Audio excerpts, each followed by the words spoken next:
I wrestled Abdullah the Butcher, you know, people say, is he hard to work with? Well, when I first left Tennessee and went to Georgia, Ole Anderson was the booker.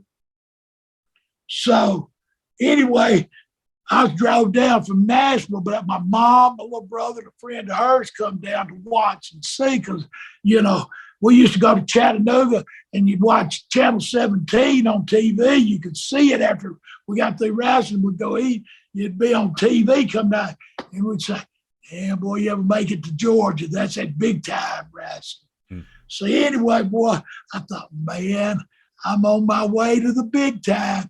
Get that. And I had me a long red and white velvet robe made to the floor. I mean, nice. And so we get there, go in, and of course I didn't know nobody, and I was, you know, maybe 19 or 20, but then 19, I think.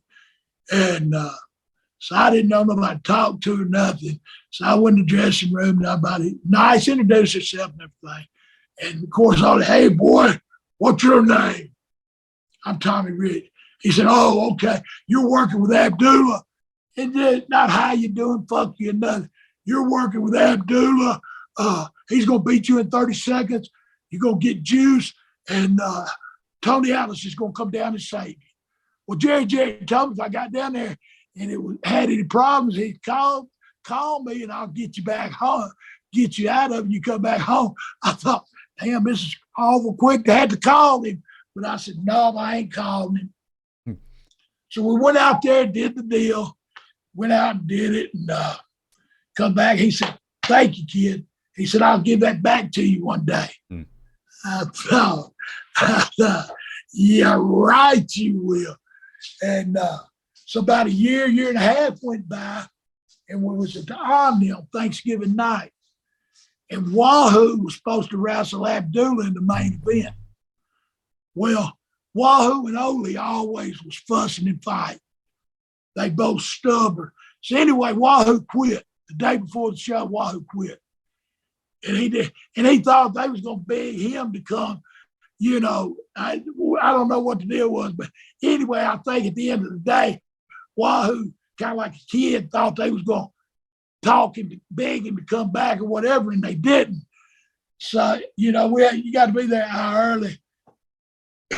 So Ole asked Abdullah, he says, well, who do you want to wrestle? Wahoo ain't going to be here. He said, give me the kid. Ole said, the kid? He said, yeah, the blonde-headed kid. He said, you talking about Tommy? He said, yep. And see, Ole didn't even like that there. But by that time, I'm, you know, me and Tony's done been tag team. So I'm over. He couldn't stop it. You know, if he wanted to, he couldn't have stopped me getting over. And I didn't know I was getting over. But that desperation, fighting and not giving up, and cornbread interviews, them people in Georgia ain't never seen nothing like that. So anyway, me and Abdullah go out there for the match. And of course, they got the rail around the ring. You ain't supposed to get out. You ain't supposed to get on the floor. Don't get outside that rail for damn sure. So we're going in there, boom, boom, boom, boom. And he says, follow me. Oh, he rolls out to the floor. We get out there inside and fight around that rail. How you doing? We're fighting around that rail. Anyway, he rolls back in. He's follow me, kid. So he rolls out. This time, we're over the rail. So we go back so far, and then the bleachers start going up. So we fight about the bleachers, turn around, we come back, get in the ring, we do a couple things. He says, follow me. This time we fight all the way up there, you know, up high in the building. We come back down, and then people, of course, when Abdullah would come out, it'd be like the kids were scared to death. It'd be like the parting of the Red Sea. He'd come up and everybody'd go run over each other trying to get away, you know. And so anyway, we get back in the ring now. I'm hitting it, boom, boom, boom, boom. He said, and now you got to picture this too. Back then, that's in 80, I don't know. But anyway, that's when Abdullah was at his biggest. He was like right at 400 to 450 pounds. I mean, he was huge. And I was 190 to 210, you know. So I'm in there, I'm hitting him, boom, boom, boom, boom. He says, slam me, kid.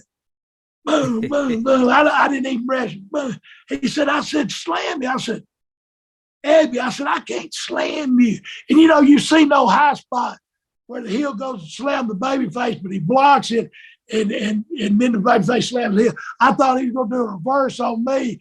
I was just going to go pick him up. I couldn't get him up and look like a fool, right? So anyway, he said, damn it. I said, slam me.